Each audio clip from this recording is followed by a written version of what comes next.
Hello and welcome to this vlog for the 48th auction here at Scotch Whisky Auctions. For those of you that can do maths, the 48th auction means that this is our 4th birthday. So happy birthday to us, but also to you. Thank you very much for being with us for the 4 years. And as a result, we have something special for you, a bit of a treat. Once again, we have broken our own records. We have over 3,300 lots on the site, which when we go live will mean we're the world's largest auction at that point. So thank you. It's down to you guys. Thank you very much for buying with us, for selling with us, for staying with us for 4 years.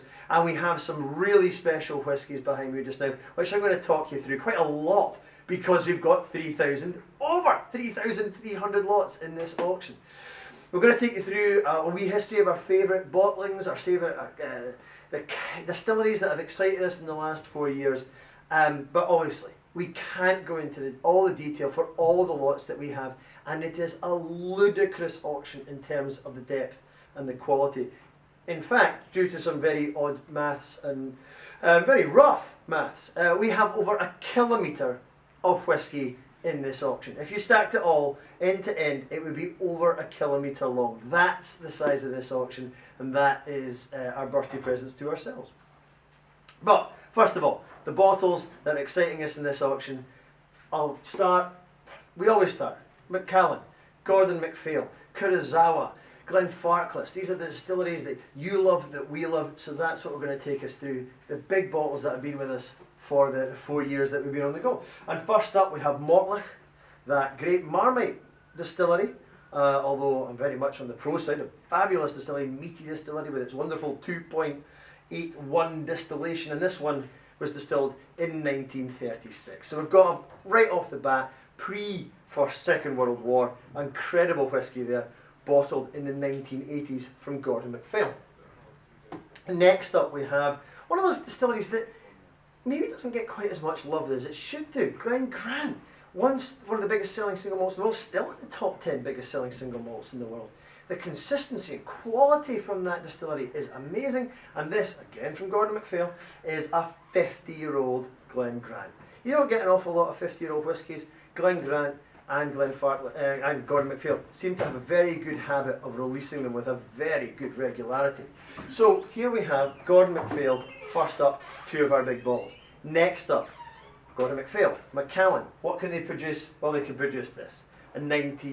It's still in 1945, it's 68 years old, it's that Spey malt range, the best value range in whisky, and this stunning bottle that was bottled after 68 years in the cask. We've had this a few times at the auction. We love this bottle, cracking whisky, beautiful investment or drinking jam if you ever get the chance to try it. Next up we have distributed by Gordon MacPhail. Can you see a pattern? We love Gordon MacPhail, we love Macallan. And this is one distilled in 1950. It's got that lovely handwritten label on the front, and this one was bottled at 43%, and it's bottle number 169. 169 bottles, it's not particularly a large number, but this one is even rare. This is one of only 39 bottles released, and this is a 1966 Fetter Cairn. Now, Fetter Cairn doesn't get quite the love that it probably should. The vast majority of Fetter Cairn goes into blends because of its big, rich style, works really well for blending.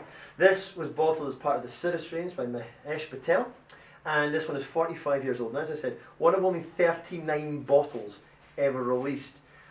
Really great whisky. I've not been lucky enough to try this myself, but the whisky tasting notes in this sound absolutely fantastic. Next up, slightly different, and this is a family bottling. Family's going to come back to us again later on, and this is a Balblair, and this is one of the last bottles that was laid down by Bertie Cummings, who was the owner of Balblair before he sold it in the 1970s.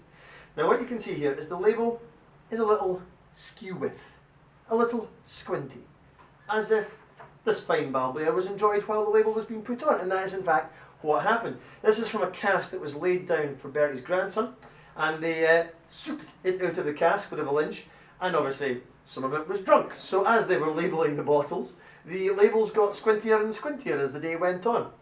This is a really rare, wonderful Balblair. If you get the chance to try this, the nose on this one is heavenly. It is flawless. It goes on for months It is much like watching one of these vlogs.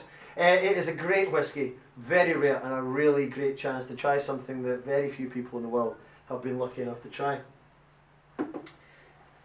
We don't just love our Scotch whisky here at Scotch Whisky Auctions, we also love America and Japan, which is where we're going to next.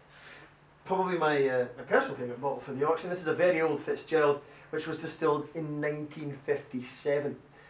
12 years old, and it is an absolutely cracking chance to try bourbon.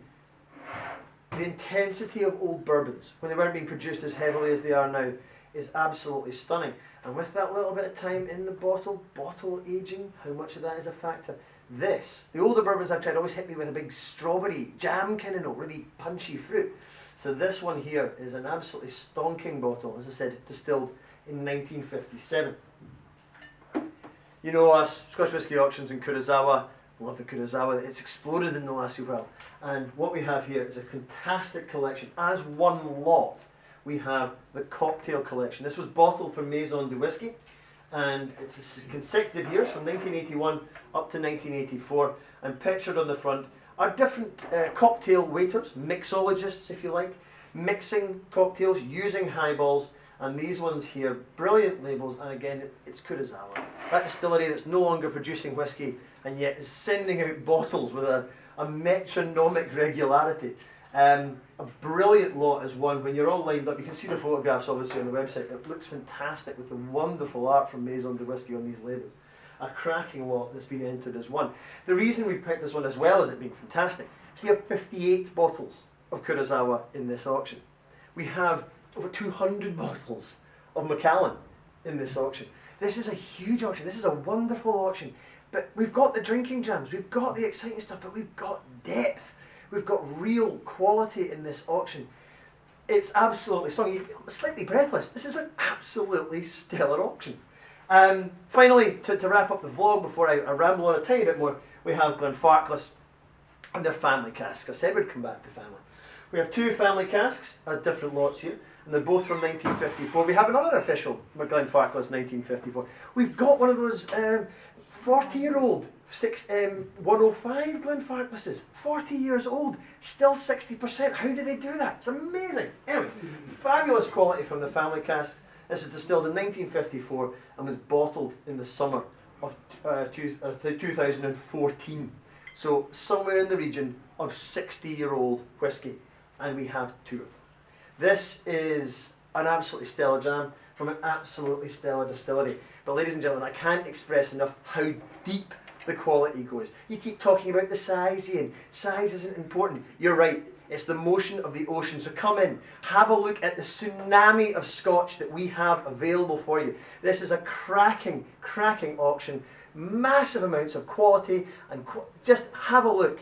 Ladies and gentlemen, Scotch Whisky Auctions, don't lose your bottle.